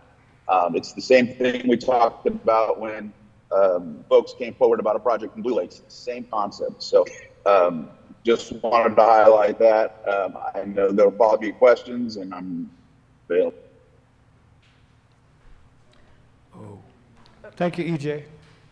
I would like to propose that we, as a Worth, I would like to propose that as a Worth committee that we do write a letter to the Planning Commission just talking about the concerns that have been expressed here tonight and that we need more information.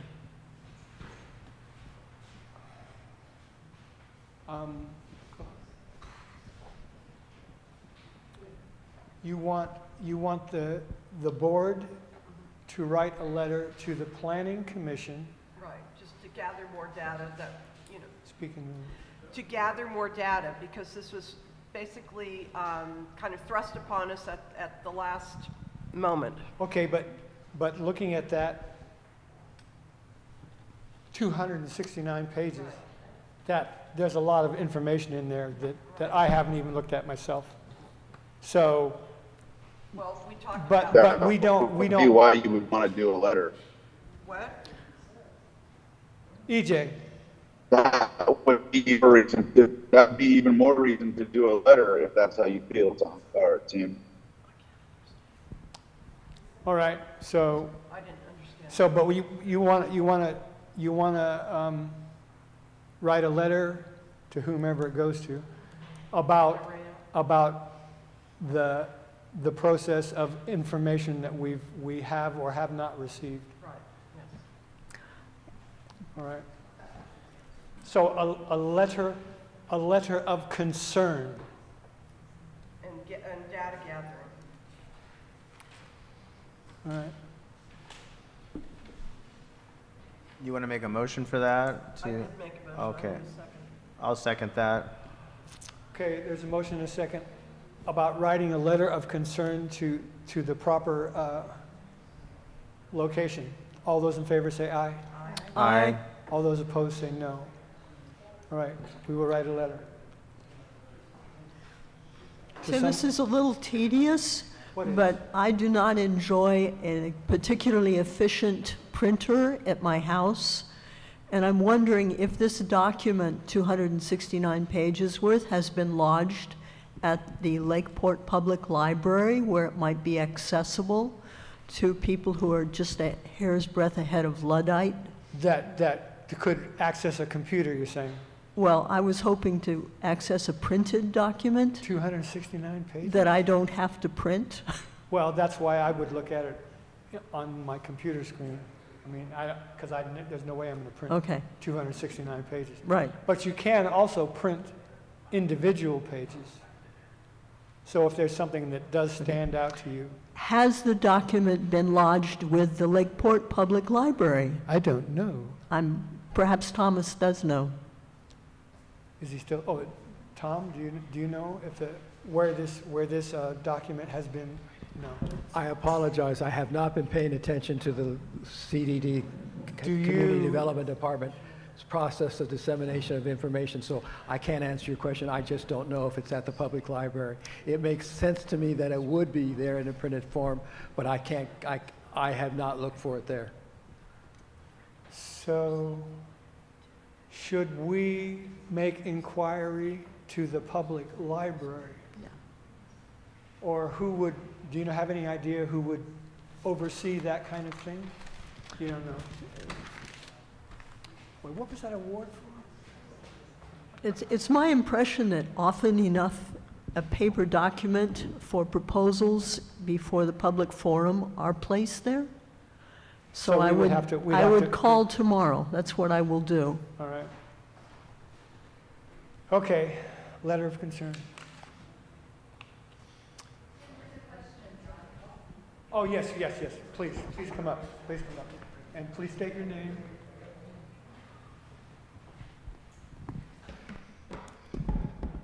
Hello, my name is Larry Kahn. I own Green Diamond Farm, which is right next door to this proposal thing. So I'm going to be the one that's most affected by this. Let me give you a little history. When I moved there was a beautiful vineyard. The vineyard got sold 18 years ago. The vineyard got sold, eventually got to the county.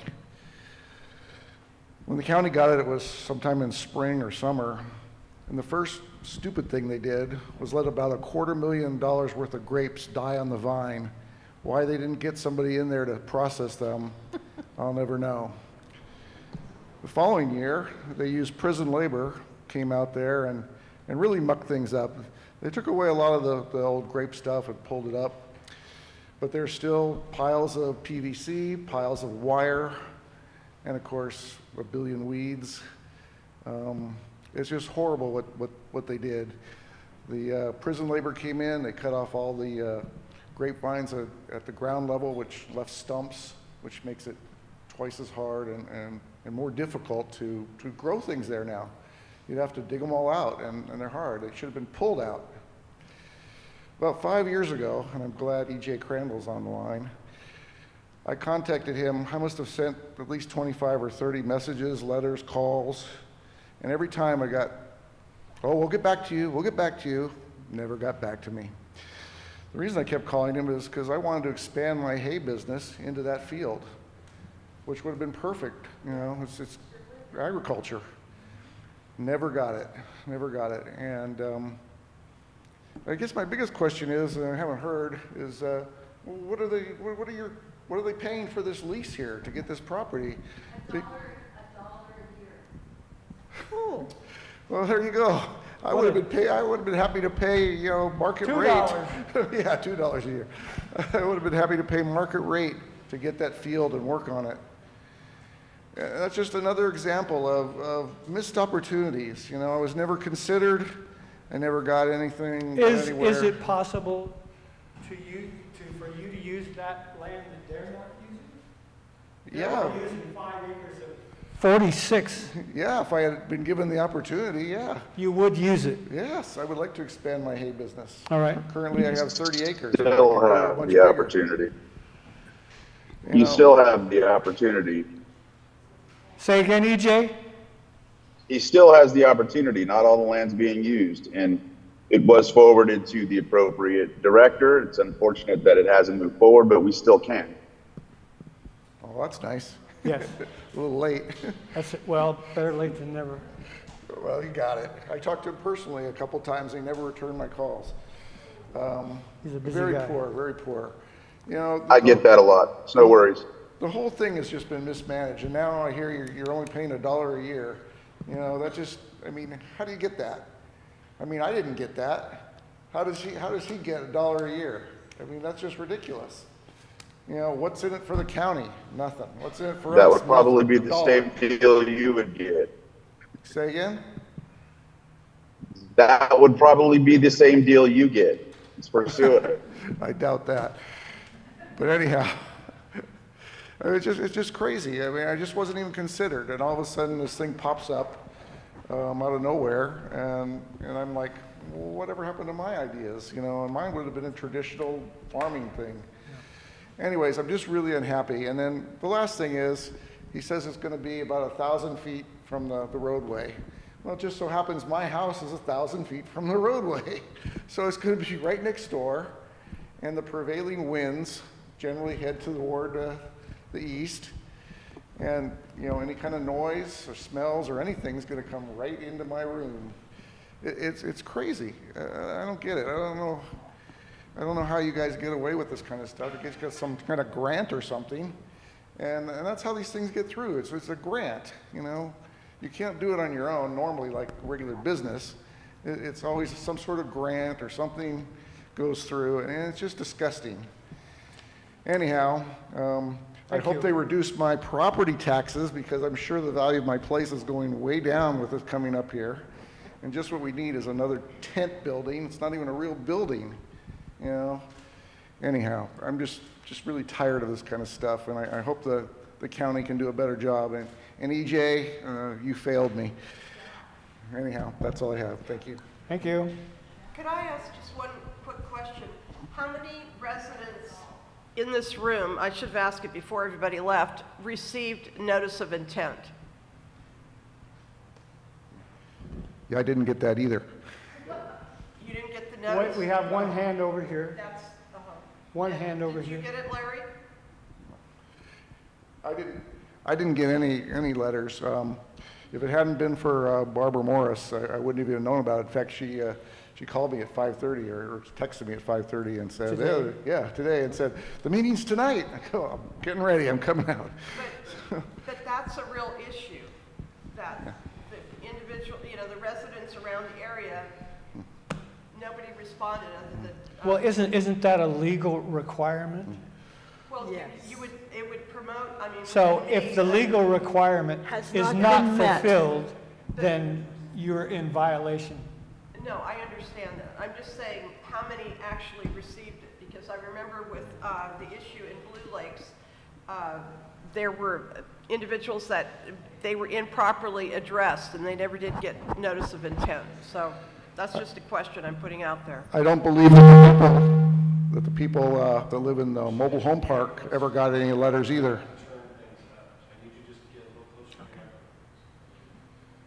Go ahead. As I was saying, I don't believe the people that live in the motor park, the mobile home park, got any letters. That's what I've been told. Betsy would anyway. know about that. Just real quick, I didn't hear the gentleman's name, so I don't know who I failed yet. So if you can give your name again. My name is Larry Kahn, K-A-H-N.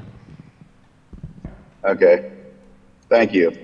I'll look through my emails and see if what you're saying is accurate, because I know I contacted you back. Go back about 5 years. You contacted me in 2018. I wasn't even on the Board of Supervisors then. I'm just guessing. Let's have a discussion offline if you want to still. We may do that. Let's see how this progresses. Okay, thank you, Larry. All right.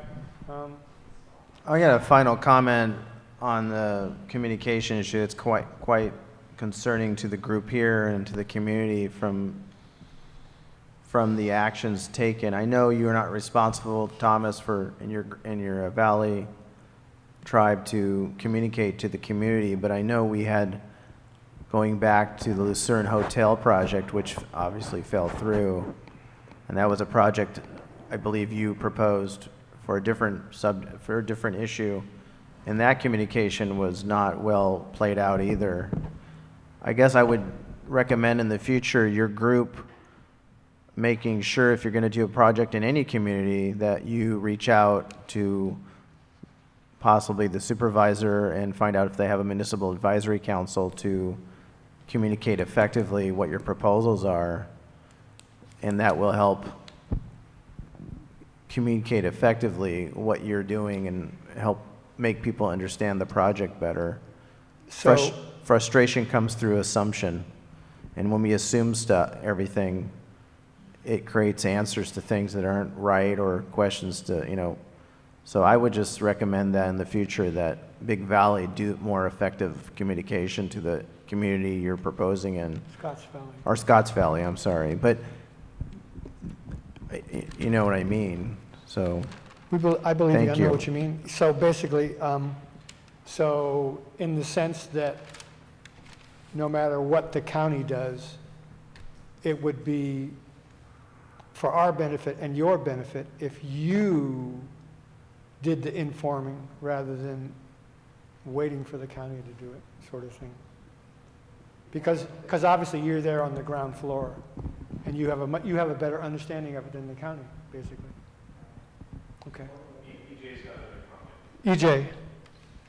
Yes, Thomas, thank you for mentioning that, because we had a discussion. It was like an open discussion about that project. I know you were there, and it was also mentioned many times that we always need to go to the town halls at any given time. So thank you for reiterating that.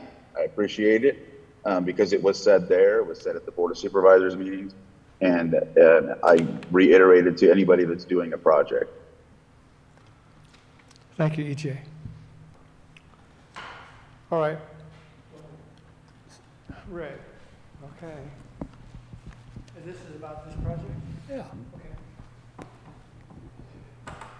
When you guys get this facility up and running, you're going to have the county bringing in the trees and brush to your yard.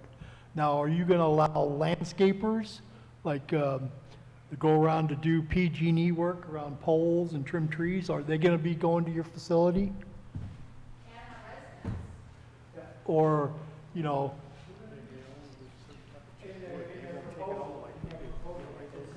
right.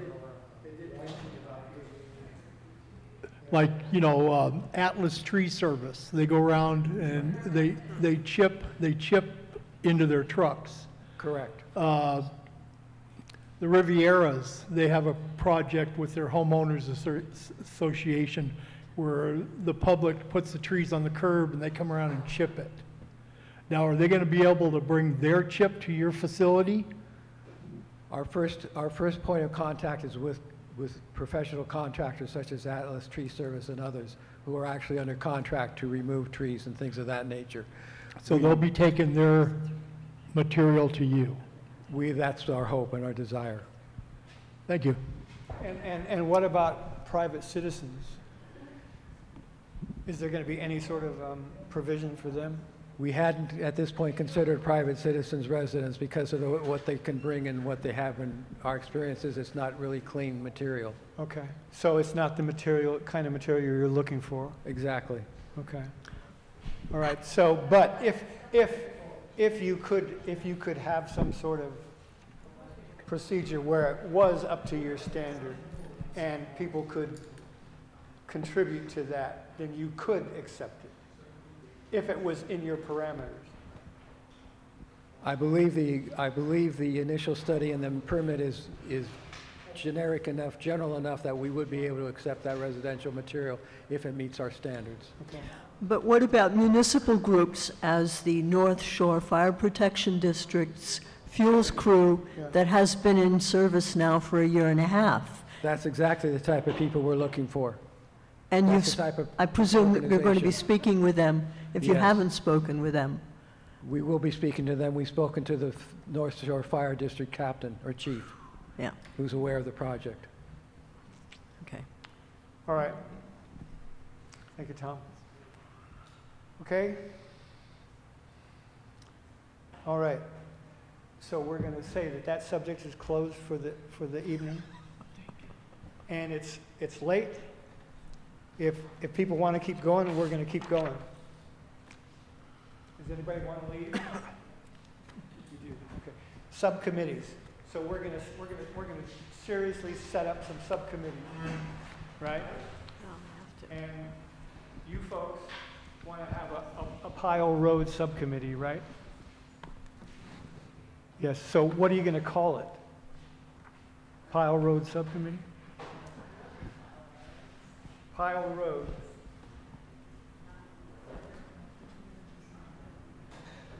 And so you got to have a purpose, right? So it's like you got to have a mission statement.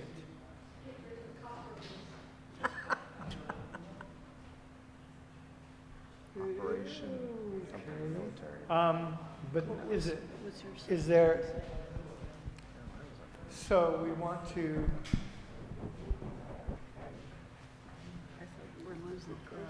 so basically you want to deal with trash.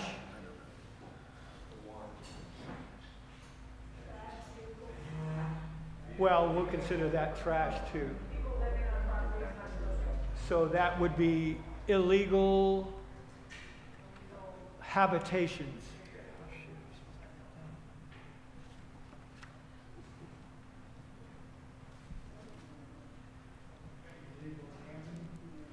Camping? Well, that's habitat. We'll consider that habitation. All right. So I don't believe that we can actually officially create a subcommittee because it wasn't on our agenda. Sorry? Yes. Is everything still the same on that area? Nothing's changed? So it's,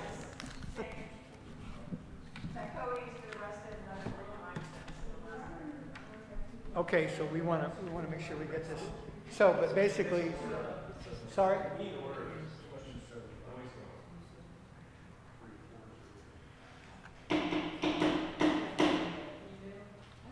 Email, excuse me.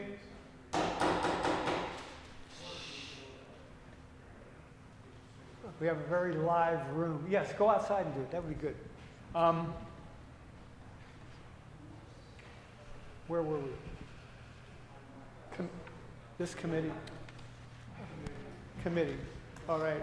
What? I'm concerned about all of Nice, the whole Nice area. No, I There's a understand. lot of problems. I understand. in Nice, Well, but- from across the street from you live with the cows and stuff over there. That's the same deal. Yeah. We might want to consider for next month a subcommittee on take back our neighborhoods. Next month, it will be action to create. Whatever you want to subcommittee. call it. I just brought up earlier No, the whole it's- situation and the it's not fire. it's not what I want to call it. It's what it has to be called. Take back our neighborhood. Well, that would be another subcommittee. No, we're going to join together. Donna. I just want the laws that are in place to be used and enforced. That's what I want.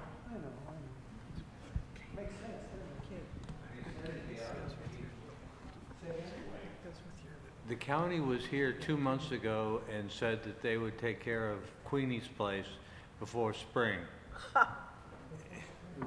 By spring. Yeah, yeah. Oh, after the rain. Is- Yeah. With her 5 dogs. Okay, all right. So he just. Subcommittee's got to get on that. Subcommittee's got to get on that. All right. So, creation of subcommittee, creation, next month, creation in Is July. EJ, are you still there? No. He got out of town, smart guy. No, he's still there. I know. I'm here. I was texting you, Thomas, because Oh, I was just saying, is the because there was something also I wanted to add. I was just notified because I've been trying to figure out a couple things, and I know it refers to the last subject, but when Terry Logston came forward last year to the Worth meeting, the biochar, potential of a biochar project was discussed with the Worth group, and in that discussion, apparently there was a statement that CEQA would definitely take place, because that was a concern by Worth, was like, wait, this is just going to happen, because it was stated that it would be by a tribe or something like that possibly. And so there was an assumption that it would just happen without any comment. But Terry had stated, or I think she presented, she was a presenter, that the project was not on tribal land, so it would have to go through CEQA. And it was all stated and discussed that there would be a process if because at that time it wasn't like it was happening. It was if it was happening. And so I just remember, I remember vaguely now after it was reminded to me. So I just wanted to emphasize that. But you did ask something. What was that? I'm sorry. I texted you, but is the road task force beginning in next month, isn't it? Did someone say Sheriff Howe was there? No. I'm sorry, what was the question? He asked if the sheriff was here. No, they're not here. I was hoping I thought I to. heard someone say that he was there, because I think it's also important to invite the task force that's put together to come and let you know how it's going to work, because they're closing out the Clear Lake Oaks so they can now focus on this area. The budget passed, so data ticket that we talked about before, that's in place, so that way a violation happens, code enforcement can now turn it in and find them right there on the spot, rather than going back and forth and waiting for your comments, all of those other things. So these things are moving forward. You asked something else too. What was that? Aside from that? No, I was going to invite Marcus or whoever, we can start the process of learning about, like I said, how the task force is going to work, make him aware of our... Yes, and it's going to work for 3 years. The other one was only supposed to be for 1. It ended up being like 1.5 years or so. This one is going to be for 3 years, and it's designed to expound. And the goal is not to move, to stay, and then have another one that takes place in another area while the copter group is still operating in the same area. So it's going to emphasize the focus on Nice and Lucerne. So that's part of it too. And the station will be used. The other day on Hudson, there was a situation, and I seen the sergeant who's going to be in charge, or the detective who's going to be in charge of it. He stated that he was the leader of it, and was supposed to call me, and he did call me about the specific situation. Apparently they arrested 4 people or whatever it was, but that's going to help with what you all are concerned about, the crime, and there needs to be the patrolling, and that's what's going to take place. It's going to help. All right, Thomas, any more? That's it. I think we may want to adjourn. 7:30. Well, I'm gonna. Is Betsy still on, Thomas? Yeah, Betsy on, yes. There she is. Betsy, did you want to say something about the LAPAC? Yeah, thank you very much, Mr. Chair. I heard you talking about some of the committees that people wanted to form, but I didn't hear you talking about the local area plan committee. Did I miss that on the agenda? No. It is on the agenda. It's right now. Okay, so I'm a member of the General Plan Advisory Committee for the 2050 General Plan Update, and I have been working with people in the North Shore Municipal Advisory Councils. The one in Clear Lake Oaks is the East Region Town Hall. For Lucerne, it's the Central Region Town Hall, and then of course yours. Each of you have the opportunity to, or you're invited and encouraged to create a local area plan advisory committee. The applications can be filed just like any other application for a committee appointed by the Board of Supervisors by going to the county website and to the administration, just fill out an application, tell them you want to be on that committee. There are going to be 9 members in each of the advisory committees, and with several different appointed from representing different areas of concerns and members at large. If you haven't read the existing 2000 Upper Lake Nice area plan, that's available online at the county website, and I encourage all of you to understand that. One of the reasons that the project for the biochar manufacturing facility is on the it's pre-zoned because of the fact that the parcels adjacent to Highway 20, south of the highway, those adjacent parcels were zoned and designated for land uses for light industrial and commercial activities. And so, that is a logical use of that property, and that's how important your area plan is. If you want to challenge that designation of land use and zoning, or maybe alter where the areas are that you want to allow industrial activities, then that's your opportunity, is in your area plan. So I really encourage you to create that committee and participate in the general plan update. Thank you. So Betsy, go ahead. Sure. Oh, EJ. Hello, EJ?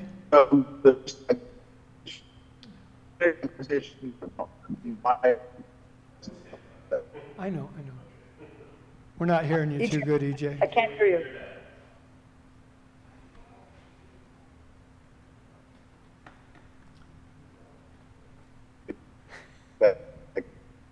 No, it's not working.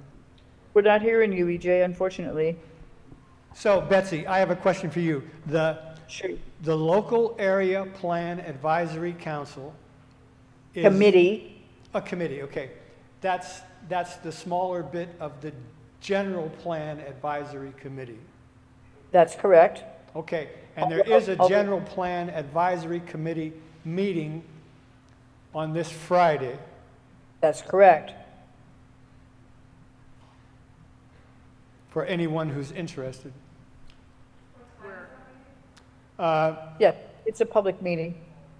It's going to be at the Board of Supervisors chambers between 1:30 and 3:30, and there is a Zoom link as well. I'm going to plan on being there myself. Great. Okay, thank you, Betsy. You bet. Thank you. All right, so Hogback Ridge, we had a concern about the condition of the road. I sent out an email to Chief Ciencio, and I haven't heard back from him. So we're just going to have to let that one go for now. Go ahead, Claudine. I would like to ask Chief to come to our next meeting, and... I thought you asked him to come tonight. I did. If you don't speak in your microphone, I'm sorry. Okay. I would like to have the chief come next meeting, as well as the new Public Works Director. Yeah. And we were talking also about the CHP, so. Good heavens. Take your It's going to pick. be a 4-hour, 5-hour meeting. We've already gone. I gotta get. Spread them out. We're already half an hour. Got to get dinner plans. Okay, so being that as it may, Buffet. are there any announcements? Be that as it may, Ding, ding. do we have a motion to adjourn? I'll move. Is there a second? I second. All those in favor say aye. Aye. All those opposed say no. The meeting is adjourned. Now let's start the executive committee meeting. That's private.